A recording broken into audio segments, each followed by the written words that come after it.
കുംഭം എന്ന് പറഞ്ഞാൽ അമ്പലത്തിൻ്റെ ടോപ്പിലുള്ള കുംഭം. കോണെന്ന് പറഞ്ഞാൽ നമ്മൾ എല്ലാ കോണും, അതായത് ഏത് കോണും നോക്കിയാലും നമുക്ക് കുംഭം കാണാം. അതാണ് കുംഭകോണം. ക്ഷേത്ര നഗരിയിലൂടെ ഒരു യാത്ര നടത്താം.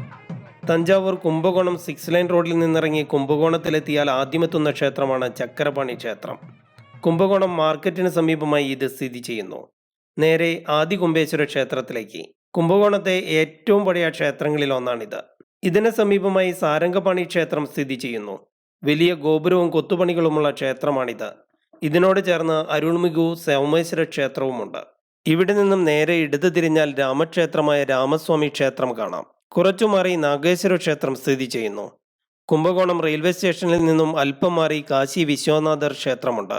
ഇവിടുത്തെ ക്ഷേത്രകുളമായ മഹാമഹം വളരെ പ്രശസ്തമാണ്. ഇവിടെ നിന്നും 4 കിലോമീറ്റർ മാറി ധാരേശ്വരം ഐരാവതേശ്വര ക്ഷേത്രം സ്ഥിതി ചെയ്യുന്നു. യുനെസ്കോ വേൾഡ് ഹെറിറ്റേജിൽപ്പെട്ട വൻ കൊത്തുപണികളുള്ള ക്ഷേത്രമാണിത്.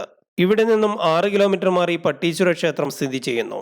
ക്ഷേത്ര കവാടത്തിൽ നിന്നും നേരെ നോക്കിയാൽ 500 മീറ്റർ അപ്പുറത്ത് ശിവലിംഗം തൊടാൻ സാധിക്കുന്ന അപൂർവം ക്ഷേത്രങ്ങളിലൊന്ന്.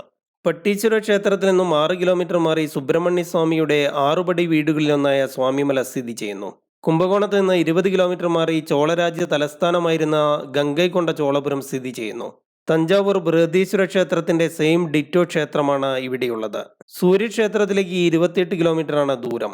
നവഗ്രഹ ക്ഷേത്രങ്ങളും തഞ്ചാവൂർ, മയിലാടുതുറൈ, ചിദംബരം തുടങ്ങി നിരവധി ക്ഷേത്രങ്ങളും കുംഭകോണത്ത് നിന്നും 50 കിലോമീറ്ററിനുള്ളിൽ സ്ഥിതി ചെയ്യുന്നു. കണ്ടാലും മതിവരാത്ത അത്ഭുത ക്ഷേത്ര നഗരമാണ് കുംഭകോണം. തീർച്ചയായും സന്ദർശിക്കേണ്ട കേരളത്തിൽ നിന്നും വെളിപ്പാട് അകലെ സ്ഥിതി ചെയ്യുന്ന കുംഭകോണത്തേക്കാകട്ടെ അടുത്ത യാത്ര. Thanks for watching.